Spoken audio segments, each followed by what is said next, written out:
ಆತ್ಮೀಯರೇ ನಮಸ್ಕಾರ. ನಾನು ದೀಪಕ್ ಶಿಂದೆ. ಈ ಫೋನ್ ನಂಬರ್ಗಳಿಂದ ಬರೋ ಕಾಲ್ಗಳನ್ನು ಪಿಕ್ ಮಾಡಬೇಡಿ ಅಥವಾ ಮೆಸೇಜ್ಗಳನ್ನು ಕ್ಲಿಕ್ ಮಾಡಬೇಡಿ. ಹಾಗೇನಾದರೂ ಮಾಡಿದರೆ ನಿಮ್ಮ ಖೇಲ್ ಖತಮ್, ನಾಟಕ ಬಂತು.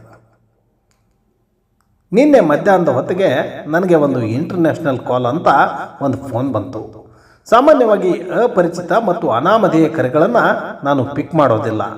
ಆದರೆ ಹಾಗೆ ಬಂದ ಕರೆ ತಾನಾಗೆ ಕಟ್ ಆಗದೆ ರಿಂಗ್ ಅನಿಸತೊಡಗಿದ್ದಾಗ ನಾನು ಫೋನ್ ಕಟ್ ಮಾಡುವ ಪ್ರಯತ್ನ ಮಾಡಿದೆ. ಆಗಲೇ ಕಾಲ್ ಆಟೋ ರಿಸೀವ್ ಆಗಿ ಆನಂತರದಲ್ಲಿ ಕಟ್ ಆಗಿದೆ. ಆ ಕ್ಷಣಕ್ಕೆ ನನಗೆ ಏನೂ ಅನ್ನಿಸ್ಲಿಲ್ಲ. ಅದೊಂದು ಕಂಪನಿಯ ಕರೆ ಇರಬಹುದು ಅಂದ್ಕೊಂಡು ಸುಮ್ಮನಾಗಿದ್ದೆ. ಆದರೆ ಅಸಲಿ ಆಟ ಶುರುವಾಗಿದ್ದೇ ಅರ್ಧ ಗಂಟೆಯ ಬಳಿಕ. ನನ್ನ ವಾಟ್ಸಪ್ ನಂಬರ್ಗೆ ಮೆಸೇಜ್ ಮಾಡಿ ಅತ್ತ ಕಡೆಯಿಂದ ಆಡಿಯೋ ಮೆಸೇಜ್ಗಳು ಬಂದಿದ್ದು, ಅದರ ಜೊತೆಗೆ ನಾನು 1,000 ರೂಪಾಯಿಯನ್ನು ಕೂಡಲೇ ಪಾವತಿಸುವಂತೆ ಆರಂಭದಲ್ಲಿ ಮನವಿ ಮಾಡಿದ ರೀತಿಯ ಆಡಿಯೋ ಜೊತೆಗೆ ಕೆಲವೇ ಕ್ಷಣಗಳಲ್ಲಿ ನನ್ನ ಫೋಟೋ ಮತ್ತು ಪ್ಯಾನ್ ಕಾರ್ಡ್ನ ಫೋಟೋಗಳನ್ನು ನನಗೆ ಕಳಿಸಲಾಗಿತ್ತು. ಇದರಿಂದ ಗಾಬರಿಯಾದ ನಾನು ಅವುಗಳ ಮೇಲೆ ಕ್ಲಿಕ್ ಮಾಡಿದ ತಕ್ಷಣವೇ ಆ್ಯಕ್ಟಿವ್ ಆದ ಆ ಕಡೆಯ ಟೀಮ್, ನೀವು ಹಣ ಕೊಡದಿದ್ದರೆ ನಿಮ್ಮ ಫೋಟೋಗಳನ್ನು ನೆಕೆಡ್ ಮಾಡಿ ನಿಮ್ಮ ಈ ಎಲ್ಲ ಕಾಂಟ್ಯಾಕ್ಟ್ ನಂಬರ್ಗಳಿಗೆ ಸೆಂಡ್ ಮಾಡ್ತೀವಿ ಅಂತ ಮತ್ತೊಂದು ಬೆದರಿಕೆಯ ಜೊತೆಗೆ ನನ್ನ ಮೊಬೈಲ್ನಲ್ಲಿ ಇದ್ದ ಕಾಂಟ್ಯಾಕ್ಟ್ ನಂಬರ್ ಮತ್ತು ಅವರ ಹೆಸರುಗಳನ್ನು ಸೇವ್ ಮಾಡಿರುವ ಲಿಸ್ಟ್ ಒಂದನ್ನು ನನಗೆ ಮೆಸೇಜ್ ಹಾಕಲಾಯಿತು. ಅಲ್ಲಿಗೆ ನಾನು ಯಾವುದೇ ಪ್ರತಿಕ್ರಿಯೆ ನೀಡದೆ ಆ ನಂಬರ್ಗಳನ್ನು ಬ್ಲಾಕ್ ಮಾಡಿದೆ. ಹೀಗೆ ಮಾಡಿದ ಕೆಲವೇ ನಿಮಿಷಗಳಲ್ಲಿ ಮತ್ತೊಂದು ನಂಬರ್ನಿಂದ ನನ್ನ ತಿರುಚಿದ ಅಶ್ಲೀಲ ಭಾವಚಿತ್ರವನ್ನು ನನಗೆ ವಾಟ್ಸಪ್ ಮಾಡಿದ ಅಪರಿಚಿತ ಮತ್ತು ಅನಾಮಧೇಯ ವ್ಯಕ್ತಿಗಳು, ಬೇಗ ಹೇಳಿ ಯಾವಾಗ ಹಣ ಹಾಕ್ತೀರಿ ಅನ್ನುವ ಮೆಸೇಜ್ ಹಾಕಿದ್ದು. ನಾನು ಸದ್ಯಕ್ಕೆ ಹಣ ಹಾಕೋದಿಲ್ಲ ಅಂತ ಇದ್ದಂತೆ ನನ್ನ ಕಾಂಟ್ಯಾಕ್ಟ್ ನಂಬರ್ಗಳಲ್ಲಿ ಕೆಲವು ನಂಬರ್ಗಳಿಗೆ ನನ್ನ ಮಾರ್ಕ್ ಮಾಡಿದ ಫೋಟೋ ಕಳಿಸಿ ಅವರ ಕರೆ ನನಗೆ ಬಂದು, ಇದರಿಂದ ನಾನು ಮರ್ಯಾದೆಗೆ ಹೆದರಿ ಅಥವಾ ಭಯಗೊಂಡು ಅವರಿಗೆ ಹಣ ಕಳಿಸಬಹುದೇನೋ ಅಂತ ಪ್ರಯತ್ನಿಸಿದ್ದೆ. ಆದರೆ ಹಾಗೆ ಬಂದ ವಾಟ್ಸಪ್ ಮೆಸೇಜ್ ಮತ್ತು ಕರೆಯನ್ನು ಗಮನಿಸಿದಾಗ ಆ ನಂಬರ್ಗಳು +9231 ಈ ರೀತಿಯ ಸಂಖ್ಯೆಯಿಂದ ಕೂಡಿದ್ದು ಅದು ಪಾಕಿಸ್ತಾನದ ನಂಬರ್ಗಳು ಅಂತ ತಿಳಿದು ಬಂದಿದೆ. ಅಲ್ಲದೆ ಆ ಕಡೆಯಿಂದ ಅರೆಬರೆ ಬಟ್ಲರ್ ಇಂಗ್ಲಿಷ್ ಮತ್ತು ಹಿಂದಿಯಲ್ಲಿ ಆಡಿಯೋ ಮೆಸೇಜ್ ಮಾಡಲಾಗಿದ್ದು, ಅದನ್ನು ಗಮನಿಸಿದಾಗ ಇದರ ಹಿಂದೆ ಅತಿ ದೊಡ್ಡ ಜಾಲವೇ ಕೆಲಸ ನಿರ್ವಹಿಸುತ್ತಿರುವ ಮತ್ತು BPO ರೀತಿಯಲ್ಲಿ ಈ ರೀತಿಯಾಗಿ ಸೀರಿಯಲ್ ಕರೆ ಮಾಡಿ ಹೆದರಿಸಿ ಅಥವಾ ಮಾನಸಿಕವಾಗಿ ಯಾತನೆಗೆ ಒಳಪಡಿಸಿ ಹಣ ಪೀಕುವ ಜಾಲವೊಂದು ಸಕ್ರಿಯವಾಗಿ ಇರೋದು ನನ್ನ ಗಮನಕ್ಕೆ ಬಂದಿದೆ. ವೃತ್ತಿಯಿಂದ ನಾನೊಬ್ಬ ಪತ್ರಕರ್ತನಾಗಿದ್ದು ಇಂಥ ಮೋಸದ ಜಾಲಗಳ ಬಗ್ಗೆ ನನಗೆ ತಿಳಿದಿರೋದ್ರಿಂದ ನನ್ನ ನಂಬರಿಗೆ ಬರುವ ಕಂಪನಿಯ ಕರೆಗಳನ್ನು ಅಥವಾ ವಾಟ್ಸಪ್ಗೆ ಬರುವ ಅನಾಮಧೇಯ ನಂಬರಿನ ಮೆಸೇಜ್ಗಳನ್ನು ನಾನು ನಿರ್ಲಕ್ಷ್ಯ ಮಾಡ್ತೀನಿ. ಹಾಗೆ ಸಾಧ್ಯವಾದಷ್ಟು ಅಂಥ ನಂಬರ್ಗಳನ್ನು ರಿಪೋರ್ಟ್ ಕೂಡ ಮಾಡ್ತೀನಿ. ಆದರೂ PM ಕಿಸಾನ್ ಯೋಜನೆ, RTO notice, bank loan approved ಮತ್ತು SBI, SEBI, ಸ್ಟಾಕ್ ಮಾರ್ಕೆಟ್ ಅಥವಾ RBI ಮತ್ತು ನಿಮ್ಮ SBI ಅಕೌಂಟ್ ಇರುವ ಬ್ಯಾಂಕಿನ ಲೋಗೋ ಇರುವ ಚಿತ್ರದ ಜೊತೆಗೆ ಬ್ಯಾಂಕ್ ಹೆಸರಿನಲ್ಲಿ ವಂಚನೆಯ ಅಪ್ಲಿಕೇಶನ್ ಮೂಲಕ ಕದಿಮರು ಬಕ್ರಾಗಳಿಗೆ ಗಾಳ ಹಾಕ್ತಾನೆ ಇರ್ತಾರೆ.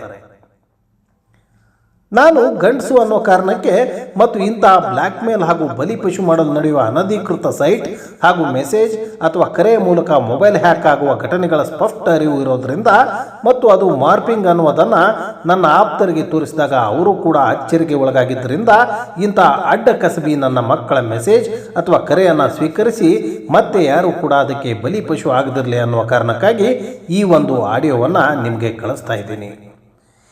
Easy loan, get loan, online loan, do you need money ಅನ್ನುವಂಥ ಇಂಗ್ಲಿಷ್ ಒಕ್ಕಣೆ ಇರುವುದರ ಜೊತೆಗೆ ಗೂಗಲ್ನಿಂದ ವಿವಿಧ ಭಾಷೆಗಳಿಗೆ ಭಾಷಾಂತರಿಸಿದ ದೊಡ್ಡ ದೊಡ್ಡ ಭಾರತೀಯ ಕಾರ್ಪೊರೇಟ್ ಕಂಪನಿಗಳ ಹೆಸರಿನಲ್ಲಿ ಕ್ರಿಕೆಟರ್ ಅಥವಾ ಸಿನಿಮಾ ನಟರ ಫೋಟೋ ಇಟ್ಕೊಂಡು AIನಿಂದ ಹೆಣ್ಣು ಮಕ್ಕಳ ಫೋಟೋ ಒಂದು ಮಾತನಾಡಿದಂತೆ ಮಾಡುವ ವಂಚನೆಯ ಜಾಲಗಳು ಬಲಿಕ ಬಕರಾಗಳನ್ನು ತಮ್ಮ ಕಡೆಗೆ ಸೆಳೆಯುವ ಪ್ರಯತ್ನ ಮಾಡಿ ಅಂತಿಮವಾಗಿ ಈ ರೀತಿಯ ಬ್ಲ್ಯಾಕ್ ಮೇಲ್ ದಂಧೆಗೆ ಇಳಿದುಬಿಟ್ಟಿದ್ದಾರೆ. ಅಷ್ಟೇ ಅಲ್ಲದೆ ಲೋನ್ ಅಥವಾ KYC ಹೆಸರಿನಲ್ಲಿ ನಿಮ್ಮ ಆಧಾರ್ ಕಾರ್ಡ್, ಪ್ಯಾನ್ ಕಾರ್ಡ್ ಹಾಗೂ ವಿವಿಧ ದಾಖಲೆಗಳ ಜೊತೆಗೆ OTP ಕಳಿಸಿ ಬ್ಯಾಂಕ್ ಅಕೌಂಟ್ ನಂಬರ್ ಪಡೆಯುವ ವಂಚನೆಯ ಜಾಲಗಳು ಬ್ಯಾಂಕಿನ ಖಾತೆಯಿಂದಲೂ ಹಣ ಲಪಟಾಯಿಸುವ ಕಾರ್ಯಾಚರಣೆ ನಡೆಸ್ತಾ ಇವೆ. ಇದೆಲ್ಲದರ ಸ್ಪಷ್ಟ ಅರಿವು ಇರುವ ನನ್ನಂಥವನೇ ಅಂತಹ ಜಾಲದ ವಂಚನೆಯ ಪ್ರಯತ್ನಕ್ಕೆ ಸಿಲುಕಿದ್ದು ನನಗೂ ಕೂಡ ಅಚ್ಚರಿಯನ್ನು ಹುಟ್ಟಿಸಿದೆ. ಭಾಳಷ್ಟು ಜನ ಸೈಬರ್ ಕ್ರೈಮ್ಗೆ ದೂರು ಕೊಡಿ ಅಂದಿದ್ದಾರೆ. ಇನ್ನೂ ಕೆಲವು ಜನ ಮೊಬೈಲ್ನ ಸಾಫ್ಟ್ವೇರ್ ಹೊಡೆಸಿ ಸಿಮ್ ಡೂಪ್ಲಿಕೇಟ್ ತಗೊಳ್ಳಿ ಅಥವಾ ಮೊಬೈಲ್ ನಂಬರನ್ನೇ ಬದಲಿಸಿ ಬಿಡಿ ಅನ್ನುವ ಸಲಹೆಗಳನ್ನು ನೀಡಿದ್ದಾರೆ. ಅದೆಲ್ಲವನ್ನು ಕೂಡ ನಾನು ಸಾಧ್ಯವಾದಷ್ಟು ಮಟ್ಟಿಗೆ ಮಾಡಲಿದ್ದೇನೆ. ಆದರೆ ಸದ್ಯದ ಮಟ್ಟಿಗೆ ನನ್ನನ್ನು ಕಾಡ್ತಾ ಇರೋದು ಇಂಥ ಮೋಸದ ಜಾಲಕ್ಕೆ ಸಿಲುಕಿ ನೊಂದವರ ಕಥೆಗಳು ಹಾಗೂ ಹೆಣ್ಣು ಮಕ್ಕಳ ಜೊತೆಗೆ ಈ ರೀತಿ ಆದರೆ ಅವರ ಗತಿ ಏನು ಅನ್ನುವ ಪ್ರಶ್ನೆ. ಆದ್ದರಿಂದ ದಯವಿಟ್ಟು ನಿಮಗೆ ನನ್ನ ವಿನಂತಿ ಇಷ್ಟೇ, ನಿಮಗೆ ಹಣದ ಅಡಚಣೆ ಇದೆ ಅಂತ ಆನ್ಲೈನ್ ಲೋನ್ಗಳ ಆ್ಯಪ್ ಅಥವಾ ಗೇಮ್ ಖೇಲು ಲಾಖೋ ಜೀತೋ ಅನ್ನುವ ಆಮಿಷ ಒಡ್ಡುವ ಯಾವುದೇ ಥರ್ಡ್ ಪಾರ್ಟಿ ಆ್ಯಪ್ಗಳನ್ನು ತಪ್ಪಿಯೂ ಕೂಡ ನಿಮ್ಮ ಮೊಬೈಲ್ಗಳಿಗೆ ಡೌನ್ಲೋಡ್ ಮಾಡಬೇಡಿ. ನಿಮ್ಮ ಫೋನ್ಪೇ, ಗೂಗಲ್ ಪೇ ಸೇರಿದಂತೆ ಆನ್ಲೈನ್ ಬ್ಯಾಂಕಿಂಗ್ ಪಾಸ್ವರ್ಡ್ಗಳನ್ನು ಆದಷ್ಟು ಸ್ಟ್ರಾಂಗ್ ಆಗಿ ಸೆಟ್ ಮಾಡಿ. ಸಾಮಾಜಿಕ ಜಾಲತಾಣಗಳನ್ನು ಜಾಗೃತಿಯಿಂದ ಬಳಸಿ. ಆಗಾಗ ನಿಮ್ಮ ಪಾಸ್ವರ್ಡ್ಗಳನ್ನು ಬದಲಿಸಿ.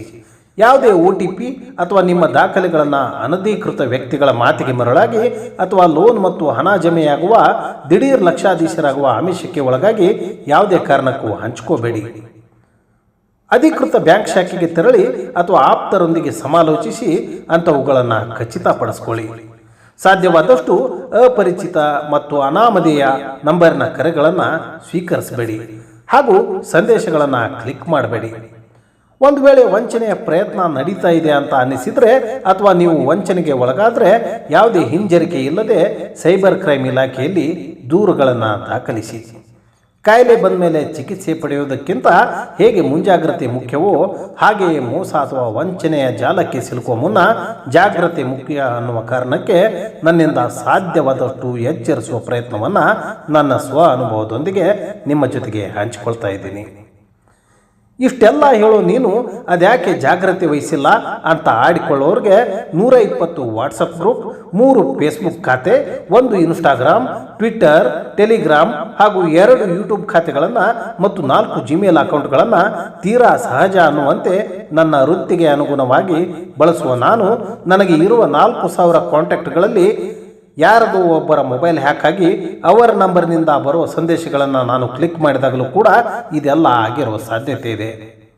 ಆದ್ದರಿಂದ ನಿಮಗೂ ಆ ರೀತಿಯ ತೊಂದರೆ ಆಗದಿರಲಿ ಹಾಗೂ ಒಂದು ವೇಳೆ ಹಾಗೆ ಏನಾದರೂ ಆದಾಗ ನೀವು ಭಯ ಬೀಳುವ ಅಥವಾ ಮಾನಸಿಕವಾಗಿ ಕುಗ್ಗಿ ಹೋಗುವ ಸ್ಥಿತಿ ನಿಮ್ಮದಾಗದಿರಲಿ ಅನ್ನೋ ಕಾರಣಕ್ಕೆ ಇದೊಂದು ಎಚ್ಚರಿಕೆಯ ಗಂಟೆಯನ್ನು ನಾನು ಬಾರಿಸ್ತಾ ಇದ್ದೀನಿ. ಅಂದ ಹಾಗೆ ಯಾವುದನ್ನು ನೋಡಬೇಡ ಅಥವಾ ಯಾವುದನ್ನು ಮಾಡಬೇಡ ಅಂತೀವೋ ಅದನ್ನೇ ನೋಡ್ತೀನಿ, ಅದನ್ನೇ ಮಾಡ್ತೀನಿ ಅನ್ನುವ ಮನಸ್ಥಿತಿ ಇರೋದು ಈ ಮನುಷ್ಯನ ಮರ್ಕಟ ಮನಸ್ಸಿಗೆ ಮಾತ್ರ ಅನ್ನುವ ಸ್ಪಷ್ಟ ಅರಿವಿನೊಂದಿಗೆ ಇದನ್ನು ಪಾಲಿಸುವ ಮತ್ತು ನಿಮ್ಮ ಆಪ್ತರೊಂದಿಗೆ ಹಂಚಿಕೊಳ್ಳುವ ವಿಷಯಗಳು ನಿಮಗೆ ಬಿಟ್ಟದ್ದು.